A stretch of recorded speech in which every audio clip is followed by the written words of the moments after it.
Mike Piazza's batting practice. Wow. He was putting them. This man he's 57. This guy's pushing 60. Okay. He was hitting them. I kid you not. 15 rows deep in left field.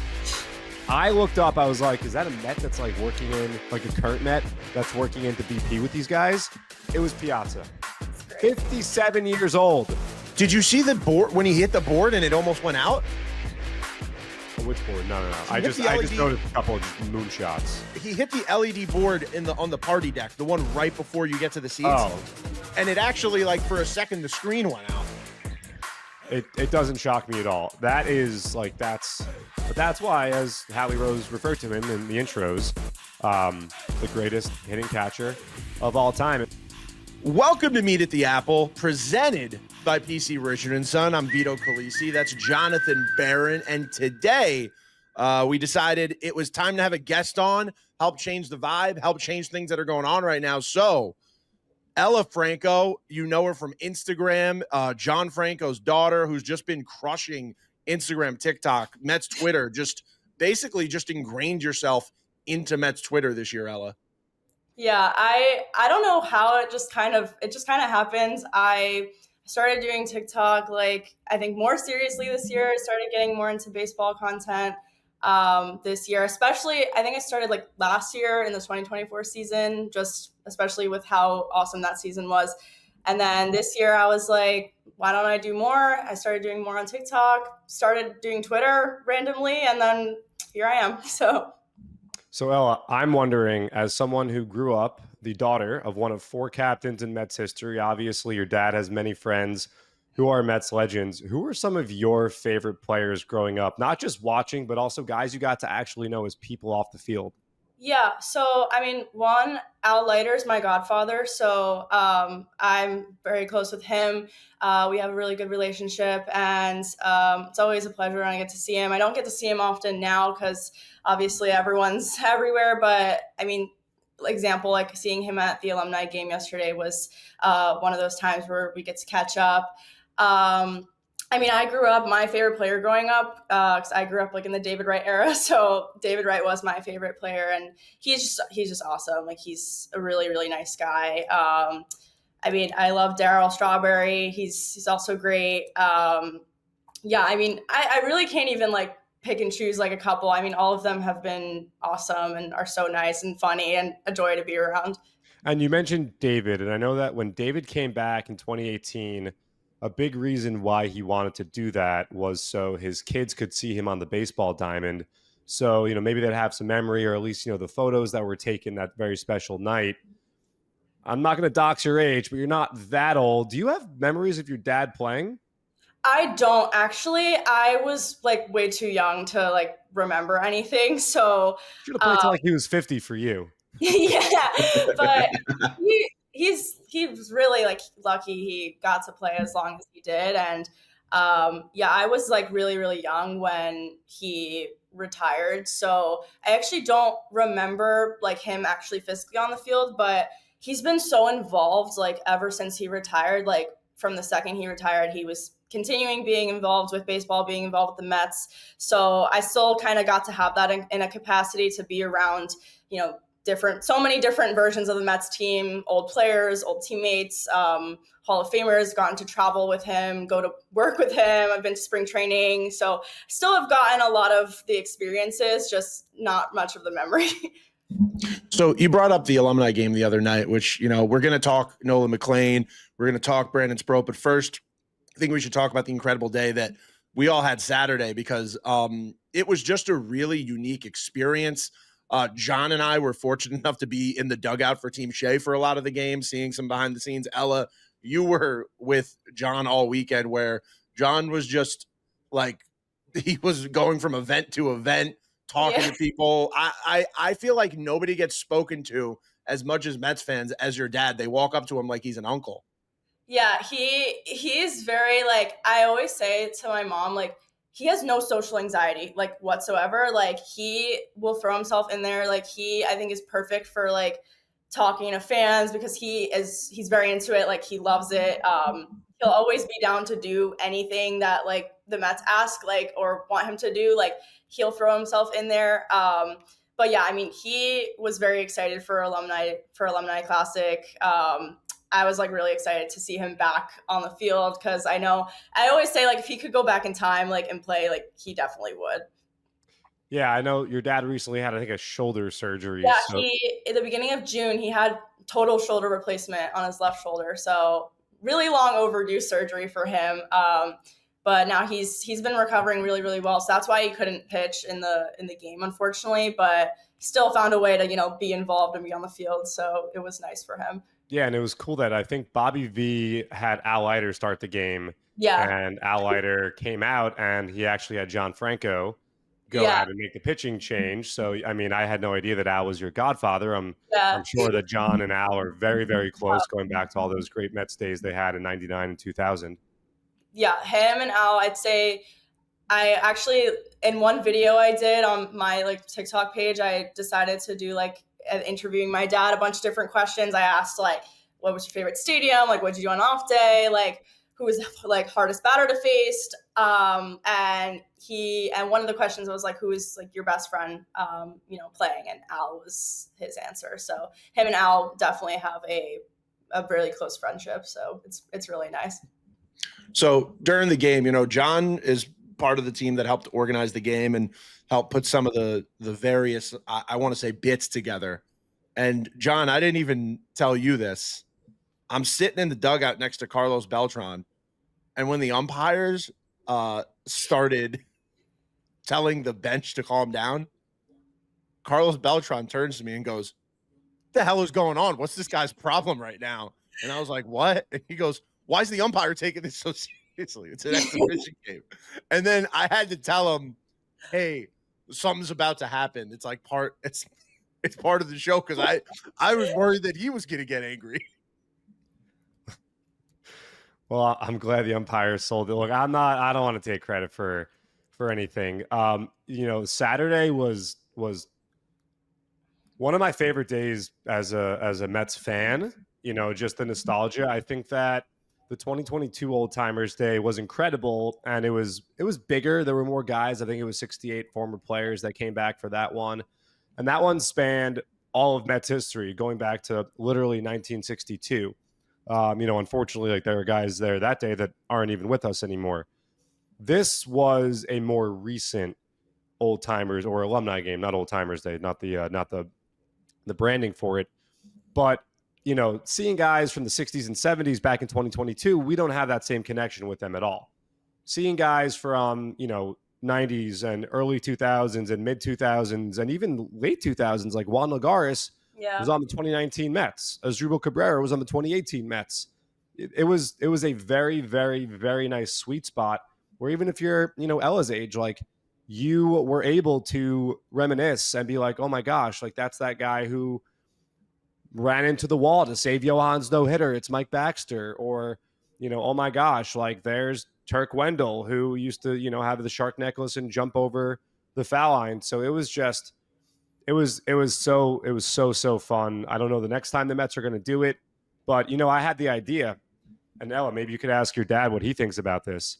I think the Mets alumni should face off against the Yankees alumni.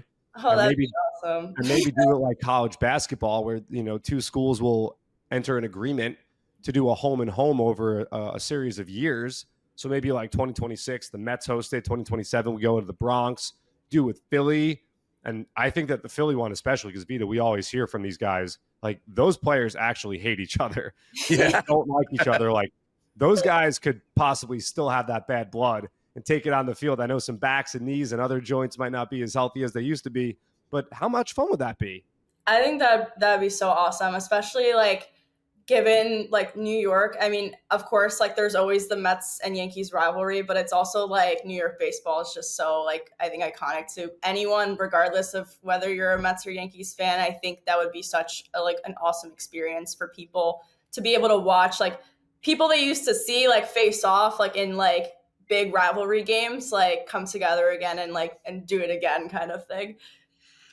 John, you're 100% right about how special like that was for people our age. Like, seeing some of those names, like, look, I said it on the live show, but like meeting Mike Pelfrey, like for me was nuts. Like showing him my big Pelf jersey, having him sign it was crazy. He seemed very shocked by my custom big Pelf jersey. But I want to ask one you guy guys. that wasn't there that we need to get back for the next one. You know who it is. Well, I was gonna say, why don't you guys tell me if there's somebody that wasn't in this game that you would love to see on the next one? Because I don't know if John is going the same way I am.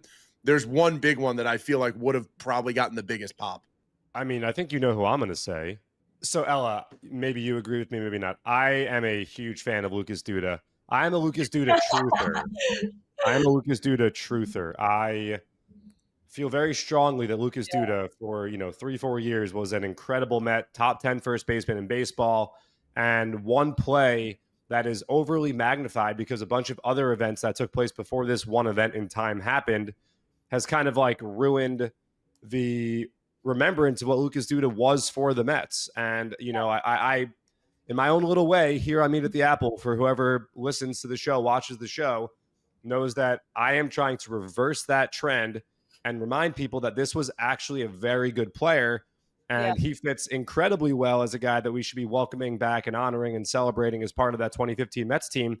He had so many big hits for that Mets team. Yeah. So, I mean, game 4 of the NLCS in Chicago, he had the death blow in the first inning. Yeah, I actually remember that. I mean, that was a long time ago. I was still like, I don't know how old was that, 2015? So I was like 12, I think. So yeah, but I remember watching him, and I think yeah, we need to like fix that narrative because he actually was a really good player.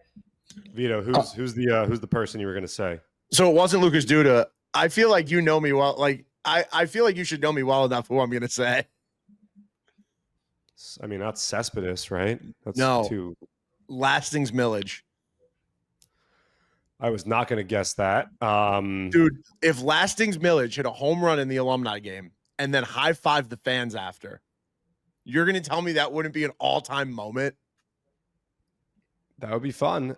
It's a shame that he got traded like, what, it was 06 that happened, and 07 he was a Met, and then he went right after. He was in the Ryan Church, Brian Schneider deal. So yeah, there was so much more story that could have been written, I think, for Lastings in New York. But that's the kind of stuff that, the nostalgia the fans like. I think that's why people enjoyed the, the two throwbacks to what Bobby V once famously did and what Terry Collins famously did back in 2016, getting to, see those guys do that again. What were some other things that we could have recreated? I was trying to think, and there really wait, Ella, do you have somebody you would have wished to see there, or at the next one that you'd like to see? I mean, I think the most classic answer, I mean, I don't think he was at the last two. I mean, I would love to see, I think he would get a lot of, people coming to see him. I mean, David Wright, I mean, I'd love to see him fit in amongst those guys, especially because he played with, both the Shea guys and also, the Citi Field guys. So, he has both that connection to both teams. I mean, also he was just my favorite player growing up. So I would love to see him back on the field. And, I always think about if he never got injured, I mean, I always wonder what his career could have looked like. And, he really could be possible. He could have still been a veteran player, maybe a couple years ago or something. So yeah, it would be really nice to see him. But yeah, I think Alumni Days is really special for the fans because of the nostalgia, of course. But it's also very special, I think, for the alumni too, because I think for a moment it's going back in time and just for a little bit being able to experience baseball again and being back out on the field and back out with their friends and their teammates. And it almost just feels like for a second they get to emulate kind of what their playing days were like and enjoy it again. Yeah, I think that, we saw David and Jose embrace on the left side of the infield at Citi Field on July 19th when David Zumber was retired. But I think seeing those guys playing on the same side in the uniform again, that would be the special kind of nostalgia. And you raise an interesting point. I was actually trying to note all the guys in my head that played at both Shea Stadium and Citi Field that were there. Because someone asked me, well, why is Jose Reyes on Team Shea when he also played at Citi Field? He was the batting champion for the Mets in 2011. And then he came back and he had, 2-3 more seasons as a Met at Citi Field. So I know Beltrán played there. Both. Jose Reyes played at both. Johan played at both. Johan had an incredible game 161 in 2008. John Maine played at both, right? I think he played for the Mets in 09 for sure. Mm-hmm. Yeah. I mean, Pelfrey played at both, yeah. So there were a decent amount of guys that played at both. So you obviously had to have the equilibrium on the two teams. And Right. I think Jose Reyes for Team Shea was the right call. Like, when we think about Jose Reyes, we think about him whizzing around the bases, 77 steals or whatever it was in 2007. Like, that was prime Jose Reyes. So, Yeah. but it was interesting how the teams were broken up, and you could have made an argument for a couple of guys to be on the other team from what they were. But I think that the teams were a great balance. I also think Jose was probably a decision of Shea needed some guys that were still in condition. Because Bobby Valentine was walking into the dugout screaming, "My guys are dropping like flies." He was getting nervous. I genuinely watched Turk Wendell get worked on by a trainer. Like, that wasn't. I had somebody think that it was a bit like Turk Wendell legitimately had to get his calf looked at. I forget who it was. Like, they obviously, I mean, the game I think went on longer than expected, and they were supposed to play like 4 innings, but they only got through 2. But I think when they came back up after to where all the family, we were like watching the game, when all the players came back up, they were also being like, yeah, we also had to stop because we just didn't have any more guys. Yeah. So what happened was it was 3 innings or 1 full hour of baseball, whichever happened first, because the Met game had to start at 4:30. Yeah. And so it was tied after 2.5 innings, and Team Shea had a chance to walk it off. And there was I think 8 minutes left on the clock. I think it was 3:38 or whatever, 3:37. Had to stop at 3:45. And we're like, are we going to do this? And I think the worst thing that could have happened is if Team Shea put runners on base and then 3:45 hit, and then we had to stop it down completely. That would have been terrible. So I think it was a nice, easy out that Team Shea and Bobby and Willie Randolph were like, we don't have any more guys. But I do know that Bobby and Terry, from what I understand, had a little friendly, or as Bobby would say, unfriendly wager about the game, a little gentleman's handshake. And Terry was giving runs because Terry's team was full of guys that are not that far removed from baseball. Like I was saying, Juan Lagares played in they play the Winter League series at Citi Field the last couple of years. Yeah. Juan Lagares played in that in 2024. My dad was talking about that. Yeah, Rubén Tejada was a Duck last year. What's that? Rubén Tejada was a Long Island Duck last year. Yeah, someone hit a pretty major league fly ball to Lagares, and off the bat it was probably the hardest hit, most barreled up ball of the afternoon. And then Lagares was just standing there, and I was like, hit it to the absolute worst guy I could possibly hit it to. Jay Payton almost broke his wrist. He kind of had a half dive on a ball. He almost, I don't know if you remember Jay Bruce in 09 as a Cincinnati Red at Citi Field, broke his wrist coming in on the ball, and he kind of got it stuck. Jay Payton almost did that. I was like, please, this is not that serious. Do not break your wrist and require pins and stuff like that. But yeah, Lagares was looking like the Gold Glover in 2014.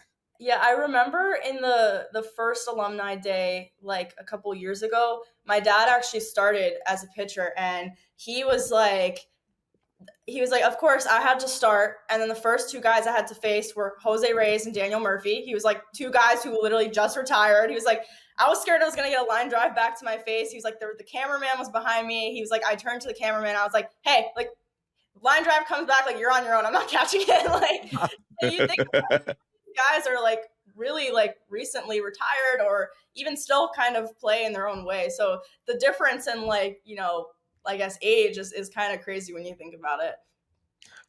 I don't want to name names, but I did hear 2 players say to each other in the middle of the third, before anybody knew if the game was going to continue or not, say to each other, damn, I really hope we don't have to go back out there, because they were so tired. And I also heard a few guys, John, talking about how strategically they asked to bat 5th or 6th because they were smart and knew R.A. Dickey was going to have the knuckleball and he was going to hold up the most. And they were like, I didn't want any piece of that. So that is one thing that I definitely picked up on, guys talking about Dickey's knuckleball in the Shea dugout. That thing is still a viable professional pitch. Is it getting major league hitters out in the year 2025? Maybe not. Could it get AA hitters out in the year 2025? maybe. And like guys were not prepared for that. They were amazed by how hard he was throwing that pitch. Bartolo also, I mean, he wasn't a hard thrower when he became a Met, end of his career, but he didn't need to throw hard. That was the thing. He's effective because he works both sides of the plate, in and out, up and down. Like he also looked really good. So great call on the Dickey thing. There was one other big takeaway I had from Saturday. Mike Piazza's batting practice. Wow. He was putting them. This man is. I know he just celebrated a birthday. His birthday is September 4th. So I know he just turned another year older. He's got to be. I mean, he's definitely in his 50s. Let's see how old Mike is. Mike, he's 57. This guy's pushing 60. Okay, he was hitting them. I kid you not. 15 rows deep in left field. I looked up. I was like, is that a Met that's like working in, like a current Met that's working into BP with these guys? It was Piazza. It's great. 57 years old. Did you see the board when he hit the board and it almost went out? Oh, which board? No. He I hit just the LED noticed a couple of just moonshots. He hit the LED board on the party deck, the one right before you get to the seats. Oh, And it actually, like, for a second, the screen went out. it doesn't shock me at all. That is like but that's why, as Howie Rose referred to him in the intros, the greatest hitting catcher of all time. And speaking of the intros, this was something that I was very interested in seeing beforehand. I was thinking who was going to get the biggest receptions. Some guys have been back, some guys hadn't been back. So for me, it was really, really neat to see Rubén Tejada come back because, first of all, I thought it would have been great if we could have had Rubén come and throw a first pitch last year in the postseason, especially the Philly series, because the whole Utley Tejada dichotomy. Rubén was playing Mexican ball. He's going back to what we were talking about before with guys that are like not far removed from professional baseball. So he was busy, not able to do it. I think it was his first time back at Citi Field since he left the Mets as a player.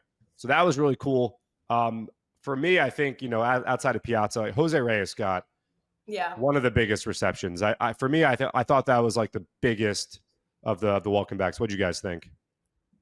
Yeah, I mean, I think Jose has always been a fan favorite, and he's awesome, and he loves the fans, so they obviously love him back. And I think he got a big reception. I mean, Mike too. I mean, he's they're awesome. Like, I mean, it was really nice to see though, like some of the guys, like especially like Rubén Tejada. I was excited to see him, especially after what happened to him in 2015. But yeah, it was just really nice to see some of the guys who hadn't been there in a long time, and like people still getting to like see them. And I think that's what's really great about like the Alumni like Classic, because it doesn't let the fans forget, almost like it kind of keeps the history of the franchise like alive in a sense. So yeah, it's nice to see how the fans receive seeing guys that they hadn't seen in a long time. Yeah, I mean, it's hard to disagree with Reyes getting the loudest pop. Yeah. And he also knows how to play up the crowd too, like as he's getting the loud pop to make it even bigger. But like, honestly, one of the most shocking things to me when talking about Alumni at this game, John, you were in there with me. Jacob deGrom did not leave that dugout for the entire Alumni game. Was literally stood in that stairwell watching, talking to Leiter, hanging out. Like he looked really happy to be back. It was cool to see up close. Yeah, I mean, you forget how many guys that were there on Saturday played with Jake, even going back to the 2014 Mets. So like Kevin Pilecki, Josh Satin, like guys you would not even think about. And that connection between Jacob deGrom, who obviously made a Citi Field return on Friday night, and a lot of the guys that were in the Alumni game, Terry Collins. And I saw the image that, many people point to the moment where Terry put his arm around Jake in the dugout in Arlington, Texas after a tough start. And that was where Jake, kind of became the untouchable 99 overall video game type pitcher that he turned into. So that was really cool. I don't think the Mets did this on purpose. I don't think that this was done by design.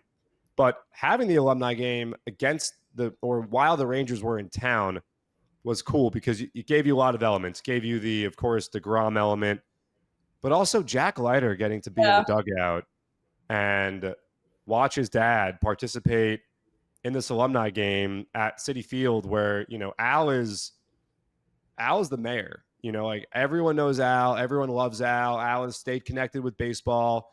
He's all over the place in New York. He's on MLB Network. He's a local guy, as we know. I got the chance to work with Al when I worked at MLB Network. I remember my dad took me to a Bob's clothing store back in like 1998 for an Al Leiter autograph signing, and he was like so nice to 7-year-old me. I also met Jay Horowitz that day. Fun story. For the first time.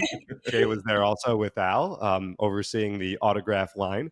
But like Al's the best, and for Jack to be able to see that, and Jack and deGrom took Jack out there, which was awesome. And you see Piazza talking to deGrom, and Harvey talking to deGrom, and so many 2015 Mets talking to deGrom. That was really cool. So I think that was sort of serendipitous.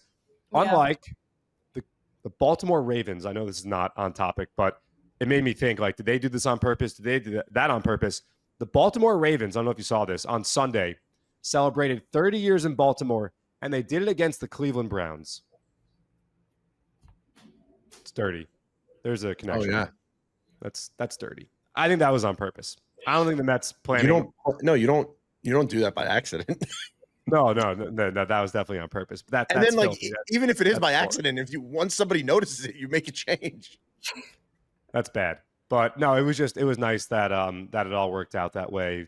Yeah. It was so cool to see Jack and Al, and it was a special moment. It was a special weekend. It really was. The control room putting Jack on the board when Al was getting. Yeah, that was really funny. That was dirty. That was. Yeah, SNY. I think. We took the TV feed.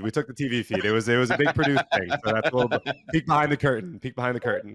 We were actually, so while the game was happening, we were up in like the suite with like Al and Jack's family. Because obviously his mom, Lori, and like my mom are very close. So and our families too, like Al's kids and like my siblings and me, obviously like we know them really well. And I grew up like with hanging out with like all of them. So we were just talking about like how surreal it was that like the weekends lined up and that Jack was here and like getting to watch his dad be a part of this. And it's just like kind of crazy, like how it just like really came all full circle a little bit.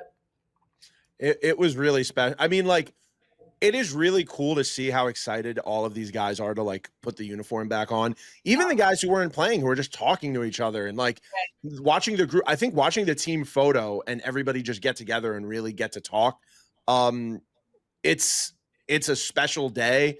I'm glad the Mets started doing it again. I'm really excited to see if and what the next one holds. I personally, call me biased, but I hope we stay with this format where you get a chance to see these guys that you don't get to see as much anymore. Because by the time the next one comes around, who knows? Maybe a Pat Mazeika will be in there. Like, I think it's a really cool chance to see these Mets like folk legends, these like niche heroes, like get to have their moment where fans get to show their appreciation to them.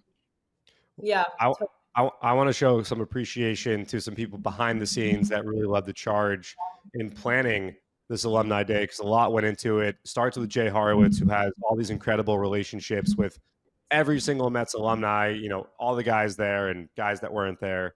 It's incredible what Jay does on a daily basis. And then Asher, who works under Jay, and then Laura South, who really took the charge on planning. Just there's so many small things that go into making a day work. These guys come from out of town. It's booking flights. It's getting them hotels. It's arranging transportation from the city to the ballpark, and the little placards that were beautiful on the field, and the arrangement of how they're going to stand around the infield dirt the way they did. All those small things that go into this day make such a big difference. So shout out Laura, shout out John Ricco, who is an absolute Mets legend, a titan of the franchise, who, deserves so much credit for so many small things that go unnoticed, I think, but want to bring that to the surface.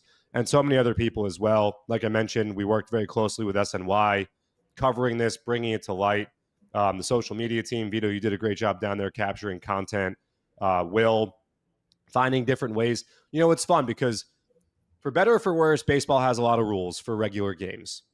And it handcuffs you in some ways when it comes to the way that you can share the game, the stories, the different angles, especially with such new technology that we have at our disposal today.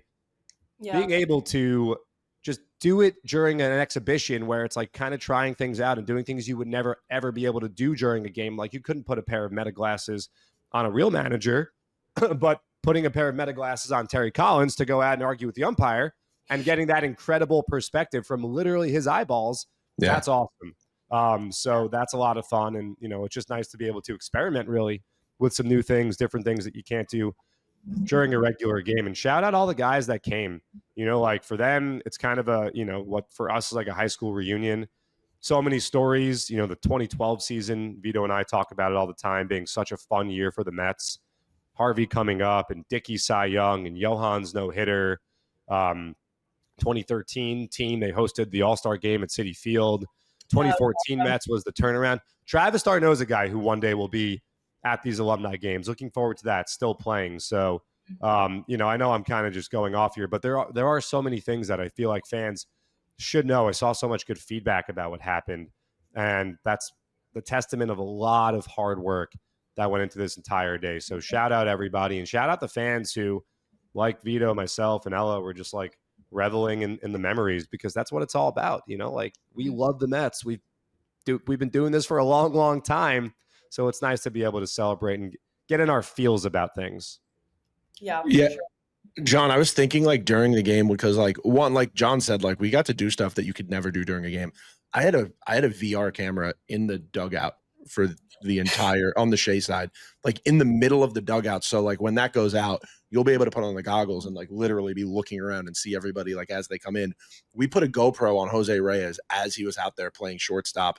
I put a 360 cam in BP in the batting cage, one behind and one in front. Unfortunately, a ball hit it, and that footage is now gone. You take your chances. But no, John, like you said, dude, it's like all I was thinking was it was funny because obviously the Bananas were at Yankee Stadium this weekend. And like as this game was coming together, I was like, oh, wow, like this is like this is a version of banana ball in a way where you get to have fun and you get to make it a show. You get to, like, if you're a kid who goes to a baseball game for the first time, like a really little kid, you're going to remember the old timers game probably more than you remember the actual game, because it was more to your liking. It was quick. It was short. Like there were all these legends and names. So I think things like that are really special for growing the game. Yeah, I mean, it was, I was saying it before. Obviously, the Mets dropped the game, the real game, 3-2, a tough, close loss. But it was one of my favorite days at the ballpark of the entire season. It was a great crowd. John, do you remember what I said to you before the game? What? The Mets can't lose? I said the Mets are going to win today. And you said, we'll see. And I saw Nancy and MJ before the alumni game as well. And, that was kind of a prevailing theme. And no one won. And then nobody won. It was all I was thinking about. No one won. The Rangers won the regular game, so the Mets got 0 wins that day. But it was still so much fun. And you know what? Like, it was down to the very last pitch of that game where you felt the belief in the stands. And I think a lot of that was invigorated by the memories that were invoked by seeing the guys that provided so many of those memories throughout the years. It was a great crowd. There was a lot of energy. I guess we can kind of transition to talking about the baseball a little bit. Brandon Sproat was brilliant. Second start, no walks, 6 strong innings. Soto hits his 40th home run.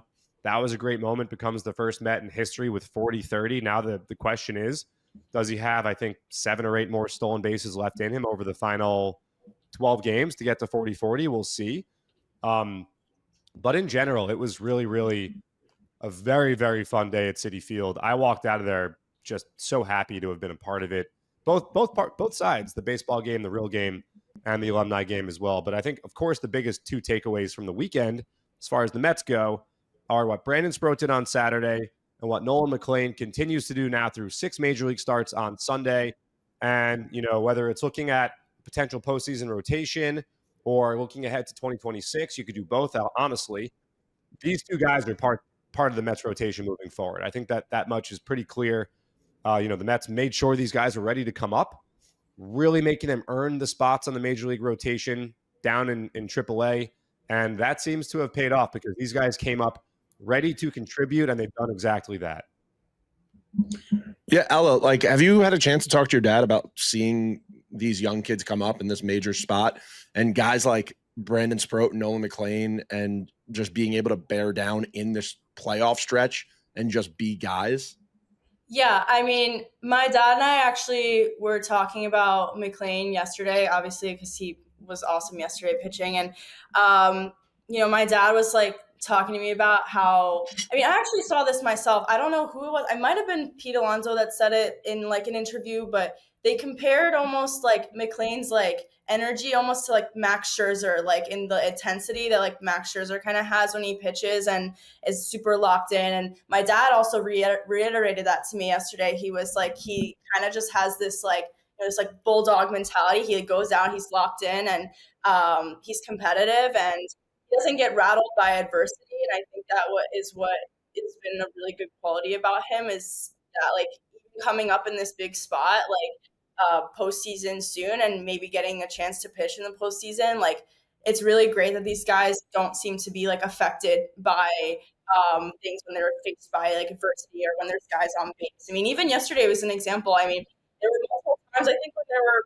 multiple men on base, and McLean was able to get out of the jam. He got the ground ball into double play when there was a man on first and third and one out. And so it really just goes to show he's not rattled by that, and he continues to go out and be consistent and contribute to the team. I got to give John credit because in our group chat, like not even a week ago, I think John went in there and said word for word, watching Nolan McLean reminds me of Max Scherzer. So yeah.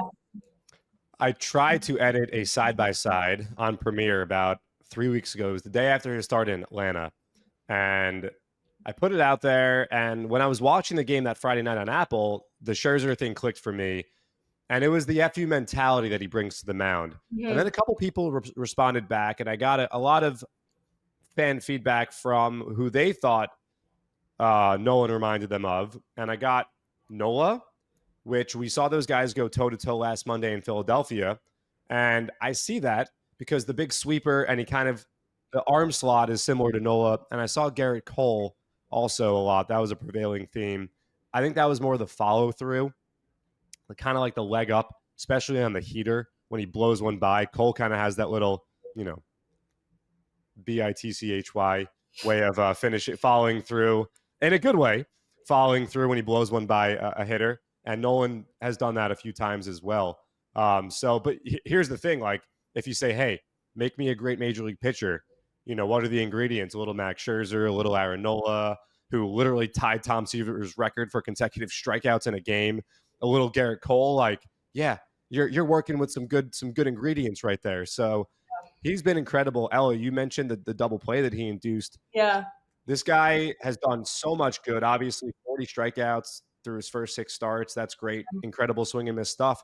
His ground ball rate to this point, 64%. Only Jose Soriano of the Angels has a higher ground ball rate as a starting pitcher than Nolan McLean. Nolan McLean has a higher ground ball rate than a guy like Tyler Rogers, who the Mets acquired because of his ability to induce weak contact on the ground. That is an incredible tool. When you put together the nasty sinker that he paints the inside corner, we saw him do it to Bryce Harper when Vito and I were at PC Richard. I believe you were at the game, Ella, on Monday night. Yeah. The sweeper against righties, a swing and miss pitch. And then when guys are making contact, they're putting it on the ground, giving the defense a chance to make a play behind him. When you need the double play ball, you get it. Totally. We say on the show all the time, it's a bad day to be a worm when David Peterson's on the mound because his tendency to generate ground balls. Totally. I almost called him Max Scherzer.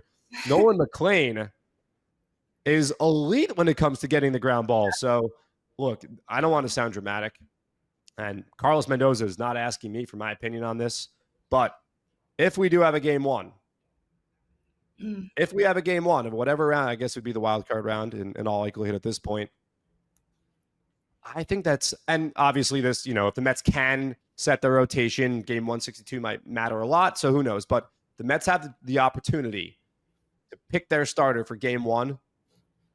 For me, it's Nolan McLean. Mm-hmm.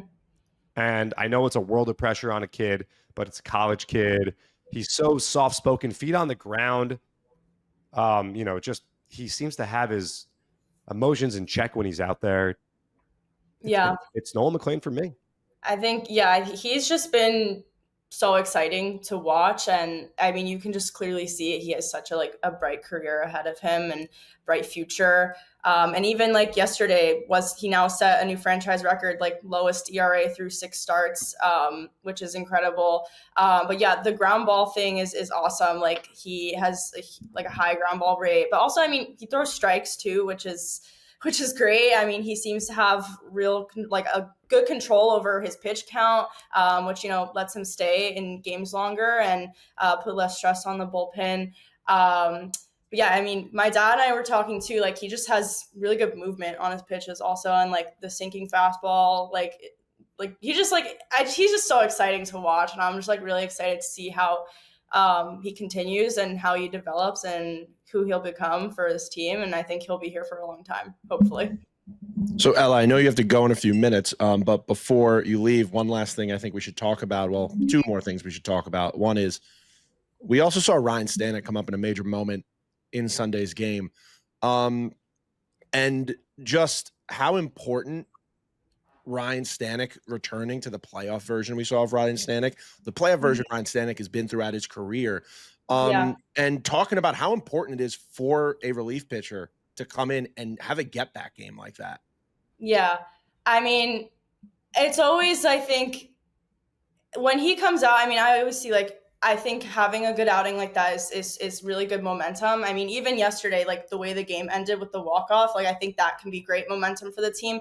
But Stanek being able to come out and do that yesterday, I think really set a good tone. And if he can continue doing that, I think that is something that will be really helpful and really awesome for the team. I think everyone forgets how important like relievers are. I think, yes, you can have a good, like you can have good starters, but like you need those guys back there to like help pick you guys up. And I think him being able to do that yesterday was huge for the team. And I think he really helped get that win yesterday. If it weren't for him coming in and getting out of that 10th inning, I think that was really special and really awesome for him to do.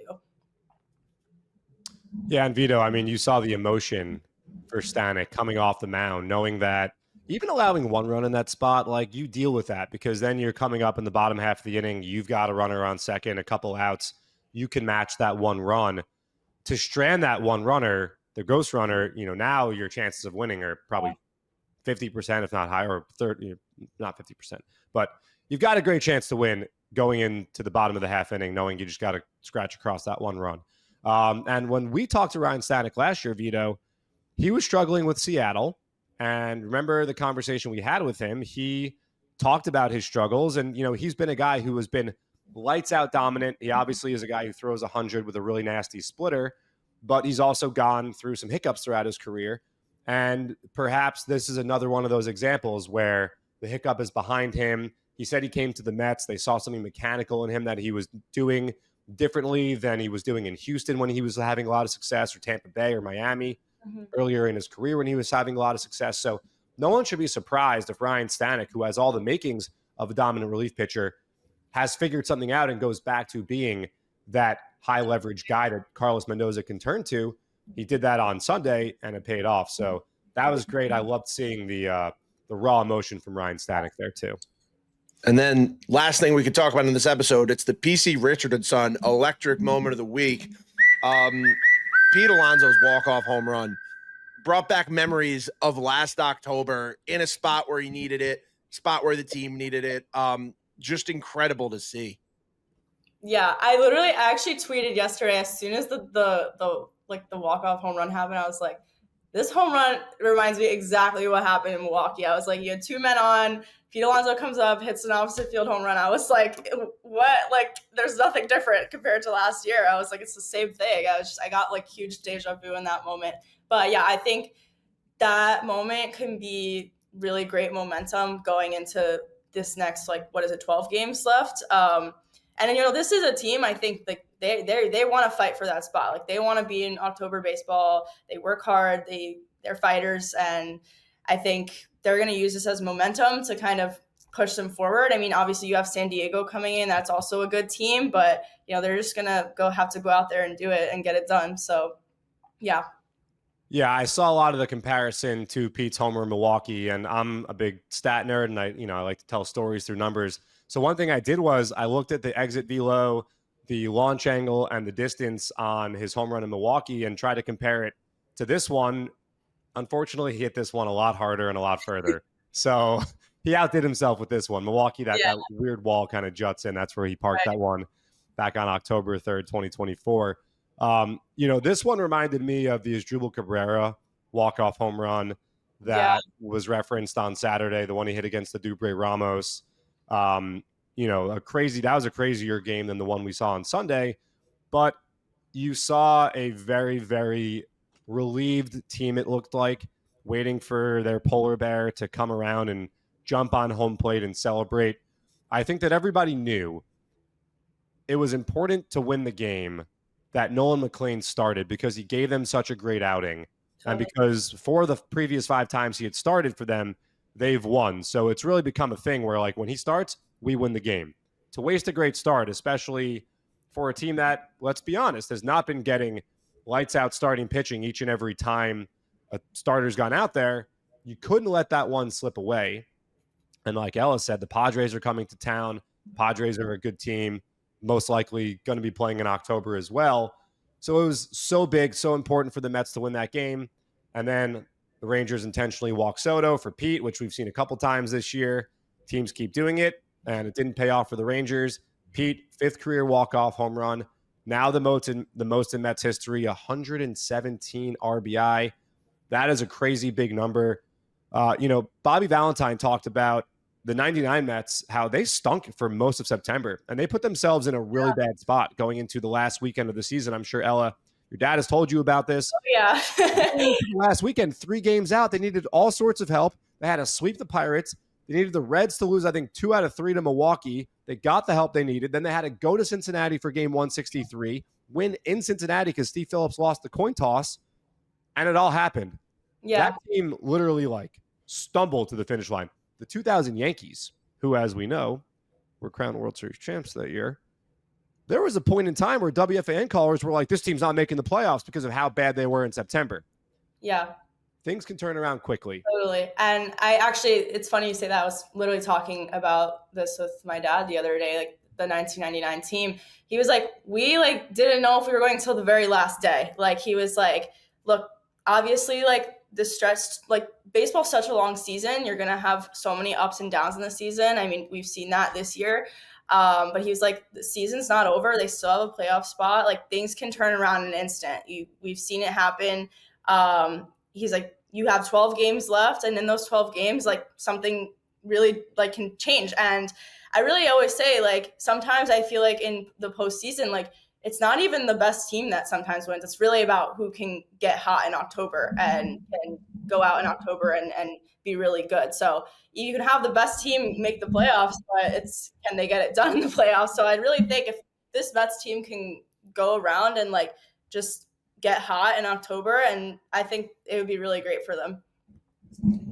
Well, Ella, thanks so much for joining us on this episode of Meet at the Apple. Please, if you're listening to this episode, give us a subscription on Apple, Spotify, wherever you get your podcast, available on the Mets YouTube page as well.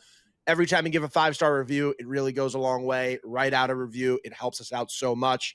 And this podcast couldn't be brought to you without our lovely friends at PC Richard & Son. And I can't explain how great they are as good as John can. Yeah, I mean, I'm still reaping the benefits of our friends at PC Richard & Son. I mean, we got them right behind us here on the Step and Repeat, but they will take care of you no matter what. I don't know if they have them in Philadelphia, Ella, so I'm not sure. You'd probably have to come back home. They do. Oh, okay, they do. So you can hook up, you can get that college situation nice and neat. PC Richard & Son will help you out because they've got the absolute lowest prices guaranteed, the best, most friendly, knowledgeable sales staff. Whatever it is you're looking for, all the appliances in the world, the laptops, mattresses, not an appliance, but they've got that. Washer, dryer, grill. It's still grilling season, people. It's still warm outside. It's not going to change for a while. Game 5 of the 2015 World Series, I was there. It was 60 degrees that night. It's going to be warm for a while. You can grill all winter long. Don't anyone tell you any different. No matter what it is, they've got it, and then some. And they've been doing it for longer than anybody else in the game. Since 1909, Vito and I had a great time at the Astoria location last Monday. Thank you to all the great fans who came out, as Vito tweeted. Everyone that came left with the prize. That's what we do. We are here to connect with Mets fans. We love connecting with Mets fans, whether it's around the stadium on a game day, non-game day, on social media, whatever it might be. It's what it's all about. It's why Saturday was so special. But I'm going to tie that all in because PC Richard & Son is special to us as well, and they should be special to you too. Fans, everybody, listen, 12 games left. I remember what JD Martinez said. Vito remembers what JD Martinez said last year. I hope that the Mets go out there, nothing to lose, right? Just go play free and easy baseball. The Giants and Diamondbacks are playing each other this week. One of them is going to have to lose. The D-backs, by the way, no one's talking about them. They're only 2 games back also. But one of those two teams is going to lose. Take care of your business, New York Mets. Have fun. Get us to October. Ella said it right. It's who gets the hottest. This team, if we can get Brandon Nimmo, early July version, hitting grand slams left and right, that's how you wreck a series right there. We know Brandon Nimmo can do that. Totally. If we get Francisco Lindor April and May in a series, that'll wreck a series right there. We know we can get that. 117 RBI Pete Alonso, we know we got that. Juan Soto in October is different. We have that too. So this is why we watch. It's fun, right? Totally. All right, Ella, thank you so much for joining us, and we'll see you guys next time at the Apple.